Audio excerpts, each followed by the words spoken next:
الحمد لله نحمده ونستعينه ونستغفره ونؤمن به ونتوكل عليه ونعوذ بالله من شرور أنفسنا ومن سيئات أعمالنا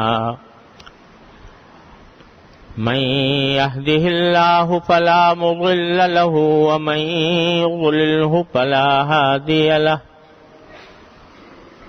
وأشهد أن لا إله إلا الله وحده لا شريك له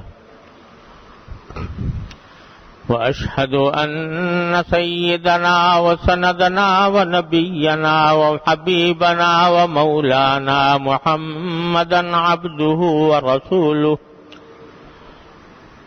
صلى الله تعالى عليه وعلى آله وأصحابه وبارك وسلم تسليما كثيرا اما بعد بزرگان محترم اور برادران عزیز، اللہ تبارک و تعالی کے فضل و کرم سے شعبان کے مہینے کا بیشتر حصہ گزر چکا ہے اور انشاءاللہ 10-11 دن کے بعد رمضان المبارک کا مہینہ شروع ہونے والا ہے۔ یہ شعبان کا مہینہ، اس کو رمضان المبارک کا مقدمہ کہا جاتا ہے، یعنی رمضان کی تمہید،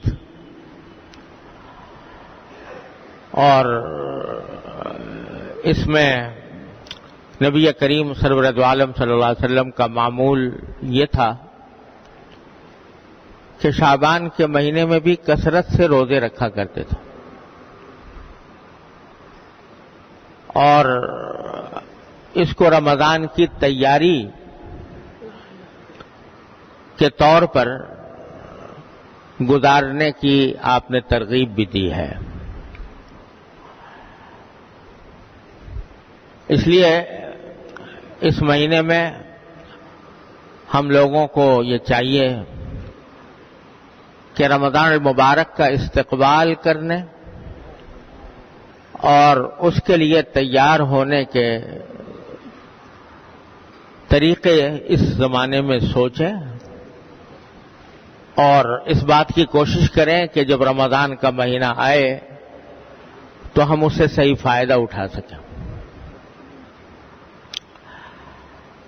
مہینہ وہ مہینہ ہے کہ حضور اقدس صلی اللہ علیہ وسلم رجب کا چاند دیکھ کر بھی دعا فرمایا کرتے تھے کہ اللہم بارک لنا فی رجب و شعبان وبلغنا رمضان، کہ اللہ ہمارے لیے رجب اور شعبان کے مہینوں میں برکت عطا فرمائیے اور ہمیں رمضان تک پہنچا دیجئے، یعنی رمضان کا مہینہ ہمیں اپنی زندگی میں مل جائے ہے، اس کی تمنا فرماتے تھے۔ اور وجہ اس کی یہ ہے کہ اللہ تبارک و تعالی نے اس مہینے کو اپنے بندوں پر رحمت نازل فرمانے کے لیے منتخب فرمایا ہوا ہے۔ یوں تو سال کے 12 مہینے اور ہر مہینے کے 29-30 دن سب اللہ کے بنائے ہوئے ہیں۔ ہر ایک دن صبح کو سورج نکلتا ہے اور شام کو غروب ہوتا ہے، دن بھی آتا ہے، رات بھی آتی ہے، سارے اوقات آتے ہیں، سب اللہ تعالیٰ کے بنائے ہوئے ہیں۔ لیکن اللہ جل جلالہ ان ایام میں سے کسی دن کو یا کسی عشرے کو یا کسی مہینے کو منتخب فرما لیتے ہیں اپنے بندوں پر خصوصی رحمتیں نازل فرمانے کے لیے، اور ان سارے دنوں میں سب سے اہم، سب سے افضل، سب سے زیادہ مبارک یہ رمضان کا مہینہ ہے۔ اور یہ اصل میں اگر دیکھا جائے تو اللہ تبارک و تعالی نے ہم جیسے غافل لوگوں کے لیے ان کو غفلت سے نکالنے کے لیے اپنے قریب لانے کے لیے اللہ تعالیٰ نے ایک بہانہ بنایا ہے رمضان کے مہینے کو. سال کے 11 مہینے ہم لوگ اپنے کاروبار میں، اپنی زندگی کی راحتوں میں، مسرتوں میں لگے رہتے ہیں، اور نماز پڑھ لی، کبھی دھیان سے پڑھ لی، کبھی بغیر دھیان پڑھ لی، لیکن زیادہ تر وقت اپنے دنیاوی مشغلوں کے اندر گزارا. وہی سوچ ہے، وہی فکر ہے، وہی دوڑ دھوپ ہے، وہی بھاگ دوڑ ہے. تو اللہ تبارک و تعالیٰ نے یہ مہینہ اس لیے منتخب فرمایا ہے کہ بندے ان 11 مہینوں کے اندر جو مجھ سے دور چلے گئے ہیں، میرے ساتھ ان کا تعلق کمزور پڑ گیا ہے، دنیاوی مشغولیات میں مشغول ہو کر، منہمک ہو کر میرے ساتھ ان کا رشتہ کمزور پڑ گیا ہے. اس رشتے کو دوبارہ مستحکم بنائیں، زیادہ مضبوط بنائیں، اللہ تبارک بندہ اللہ کے زیادہ قریب آ جائے. یہ ہے مقصود. اور عام طور سے ہم لوگ یہ سمجھتے ہیں کہ بھئی رمضان کا مطلب یہ ہے کہ روزے رکھے جائیں اور رات کو تراویح پڑھی جائے اور بس. لیکن حقیقت میں بے شک روزہ اس کا سب سے اہم ترین رکن ہے، اور رات کی تراویح بھی بڑی اہم سنت ہے. لیکن مقصود یہیں تک آ کر ختم نہیں ہوتا. اصل مقصود یہ ہے کہ اس رمضان کے مہینے کو بندہ اپنے اللہ کے قریب جانے کا ذریعہ بنائے. اور وہ اس طرح ممکن ہے کہ اس رمضان کے مہینے میں اپنی دوسری مصروفیات کو کم سے کم کر کے زیادہ وقت اللہ تبارک و تعالیٰ کی عبادت میں بندہ گزارنے کی کوشش کرے. دنیا بھر کی مصروفیات جن میں ہم لوگ صبح شام مبتلا رہتے ہیں، 11 مہینے پڑے ہوئے ہیں ان کے لیے، اس میں ہم اسی کام میں لگے رہتے ہیں. یہ مہینہ اس لیے اللہ تبارک و تعالیٰ نے بھیجا ہے کہ اس میں بندہ اپنی ان مصروفیات کو کم کرے اور اللہ تبارک و تعالیٰ کی براہ راست عبادت میں زیادہ سے زیادہ مشغول ہو. اللہ تعالیٰ چاہتے ہیں کہ بندہ میرے قریب آئے، میں اس کو قریب لاؤں. اور اس لیے اللہ تبارک و تعالیٰ نے کچھ ایسا رحمت کا معاملہ فرمایا ہوا ہے کہ رمضان کا مہینہ شروع ہوتے ہی باری تعالیٰ کی رحمتوں کی بارش برسنی شروع ہو جاتی ہے بندوں کے اوپر،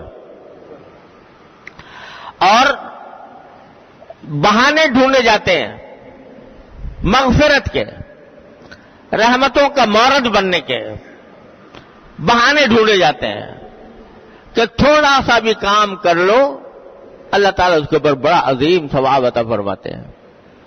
فرمایا کہ ان رمضان کے مہینے میں اگر کوئی بندہ کوئی نفلی عبادت کرتا ہے تو نفلی عبادت کا اس کا ثواب فرض عبادت کے برابر اللہ تعالیٰ نے کر دیا. 2 نفلیں پڑھی، نفلیں ہیں، نفل ہے لیکن اس کا ثواب فرض کے برابر ہے، اور فرض عبادت کا ثواب 70 گنا ہے. یعنی اگر آدمی 2 رکعتیں پڑھے تو 2 رکعتوں کا ثواب، فرض نماز کا ثواب 2 رکعتوں کا ثواب 140 رکعتوں کے برابر ہے. اللہ تعالی نے کر دیا اتنا. ہر نیکی کا ثواب، ہر اچھائی کا ثواب 70 گنا اللہ تبارک و تعالیٰ بڑھا دیتے ہیں.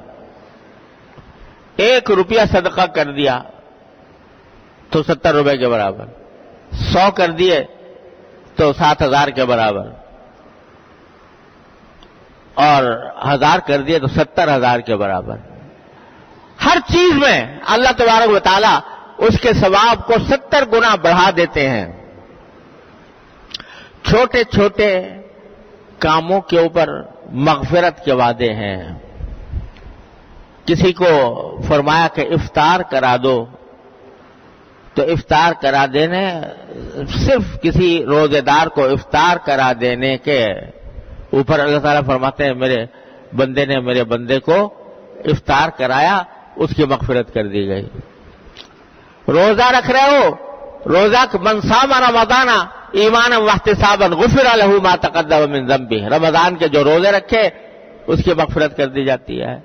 جو تراویح پڑھے من قام رمضان ایمانا واحتسابا غفر لہ ما تقدم من ذنبہ۔ غرض مغفرت کے اللہ تعالیٰ بہانے تلاش فرماتے ہیں اور ذرا ذرا سے عمل کے اوپر بڑا اونچے درجے کا ثواب اللہ تبارک و تعالیٰ عطا فرماتے ہیں۔ اس لیے بلایا جا رہا ہے، دعوت یہ دی جا رہی ہے کہ سال کے 11 مہینے تم لگے رہو اپنے دنیا کے کام دھندوں میں، یہ وقت ایسا ہے کہ میرے پاس آ جاؤ۔ عام دنوں کے اندر ہم لوگ 5 نمازیں پڑھتے ہیں اور 5 نمازیں فرض ہیں، الحمدللہ اللہ تعالیٰ پڑھنے کی توفیق عطا فرما دیتے ہیں، لیکن رمضان میں فرمایا کہ 20 رکعتیں تراویح کی پڑھو۔ کیا ہے یہ 20 رکعتیں؟ حدیث میں آتا ہے کہ نبی کریم صلی اللہ علیہ وسلم نے فرمایا کہ بندہ اپنے اللہ سے سب سے زیادہ قریب سجدے کی حالت میں ہوتا ہے۔ سجدہ جو ہے یہ بندے کی معراج ہے۔ جب یہ پیشانی اللہ تبارک و تعالیٰ کی بارگاہ میں ٹیک دی، سبحان ربی الاعلیٰ کہہ کر جب ٹیک دی، تو اللہ تعالیٰ سے بندہ جتنا قریب اس حالت میں ہوتا ہے اور کوئی مقام قرب اس سے زیادہ نہیں۔ تو اللہ تعالیٰ فرماتے ہیں، گویا زبان حال سے فرماتے ہیں کہ رمضان کے مہینے میں میرے اس قرب کو اور زیادہ حاصل کرو۔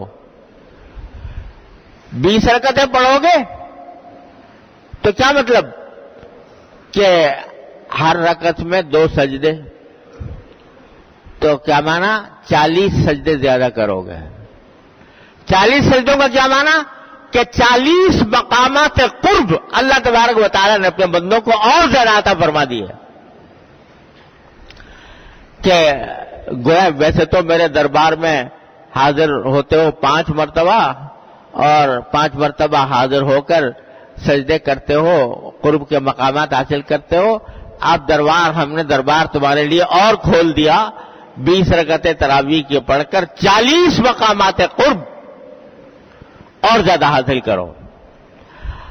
تو اللہ تبارک و تعالیٰ کا اس رمضان کے مہینے کو عطا فرمانے سے مقصود یہ ہے کہ بندہ زیادہ سے زیادہ اپنے مالک کے قریب پہنچے، اور قرب کہاں سے حاصل ہوتا ہے؟ عبادات کی کثرت سے۔ تو لہذا اس میں روزہ تو رکھنا ہی ہے، انشاءاللہ تراویح بھی پڑھنی ہے، لیکن اس کے علاوہ بھی کوشش کی جائے کہ جو نفلی عبادتیں عام دنوں میں نہیں ادا کی جاتی وہ ان میں پڑھ لی جائیں۔ تہجد کی عام دنوں میں توفیق نہیں ہوتی، بعض اوقات تہجد کا موقع نہیں ملتا۔ رمضان میں اللہ تبارک و تعالی نے ایسا انتظام فرمایا کہ بندے کو اٹھنا تو اٹھنا ہی ہے، سحری کے لیے، سحری کھانے کے لیے اٹھنا ہے، اور سحری کھانے کے اوپر بھی ثواب ہے۔ تو اس سحری سے ذرا سا پہلے اٹھ جاؤ اور چند رکعتیں تہجد کی نیت سے پڑھ لو۔ عام سارے سال توفیق نہیں ہو رہی، رمضان میں اس کا اہتمام کر لو۔ عام دنوں میں مغرب کے بعد 6 رکعتیں نفل اوابین کہلاتی ہیں، عام دنوں میں موقع نہیں ملتا، رمضان میں کوشش کر لو۔ اشراق اور چاشت کی نمازیں عام دنوں میں نہیں پڑھی جاتی، رمضان میں کوشش کر لی جائے۔ تو نوافل کی کثرت اور قرآن کریم کی تلاوت کی کثرت، کیونکہ قرآن کریم کو رمضان سے خاص نسبت حاصل ہے۔ اللہ تبارک و تعالی نے قرآن نازل کرنے کے لیے اس مہینے کو منتخب فرمایا، شہر رمضان الذی انزل فیہ القرآن، یہی مہینہ ہے جس میں اللہ تعالی نے قرآن کریم نازل فرمایا۔ اور حدیث میں آتا ہے کہ نبی کریم سرور عالم صلی اللہ علیہ وسلم رمضان کے مہینے میں حضرت جبریل امین علیہ السلام کے ساتھ قرآن کا دور کیا کرتے تھے۔ کیا منظر ہوگا کہ ایک طرف جبریل امین قرآن کریم کی تلاوت فرما رہے ہیں، حضور سن رہے ہیں، اور دوسری طرف حضور اقدس صلی اللہ علیہ وسلم تلاوت فرما رہے ہیں، جبریل امین سن رہے ہیں۔ تو دونوں دور فرمایا کرتے تھے رمضان کے مہینے میں قرآن کریم کا۔ تو رمضان کو قرآن کریم سے خاص نسبت ہے۔ عام دنوں میں جتنی تلاوت کرتے ہیں، تلاوت تو ہر مسلمان کو روزانہ کرنی ہی چاہیے کچھ نہ کچھ، لیکن رمضان کے مہینے میں جتنا زیادہ ہو سکے، جتنا بھی زیادہ ہو سکے رمضان کے مہینے میں آدمی تلاوت کرے۔ ہمارے بزرگان دین نے رمضان کے اندر تلاوت کے بڑھانے کا اس درجہ اہتمام فرمایا کہ امام ابو حنیفہ رحمۃ اللہ علیہ، جن کی ہم تقلید کرتے ہیں، جن کے فقہ کے مطابق ہم ساری شریعت کے احکام کو جاننے کے قابل ہوتے ہیں، ان کا معمول یہ تھا کہ رمضان میں 61 قرآن مجید ختم فرماتے تھے، ایک قرآن دن میں، ایک قرآن رات میں، اور ایک تراویح میں۔ تو 61 قرآن مجید ختم فرماتے تھے، یعنی روزانہ 2 قرآن پورے۔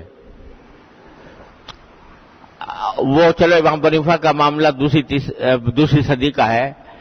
ابھی حال میں گزرے ہیں علامہ شامی رحمۃ اللہ علیہ، علامہ ابن عابدین شامی، جن کی کتاب پڑھ پڑھ کے لوگ سارے مفتی بنتے ہیں، فتوے دیتے ہیں، ابھی گزرے ہیں 100-150 سال پہلے۔ ان کا معمول بھی روزانہ قرآن کریم ختم کرنے کا تھا رمضان کے اندر، پورا قرآن کریم ایک دن میں ختم کر دیتے۔ اور ایسوں کی تو تعداد شمار سے باہر ہے جو 3 دن میں قرآن کریم ختم فرماتے تھے، 10 پارے روزانہ۔ اور یہ جو آپ نے دیکھا ہوگا قرآن کریم کے اندر حزب لکھا ہوتا ہے، حزب 7 حزب ہیں قرآن کریم کے، تو یہ تو معمول بے شمار ہزارہ لوگوں کا رہا کہ روزانہ ایک حزب جو تقریباً 6-7 پاروں کا ہوتا ہے، روزانہ ایک پڑھنا اور ہفتے میں قرآن مجید ختم کرنا۔ تو بھائی قرآن مجید وہ چیز ہے کہ ایک حرف کی تلاوت پر 10 نیکیاں لکھی جاتی ہیں۔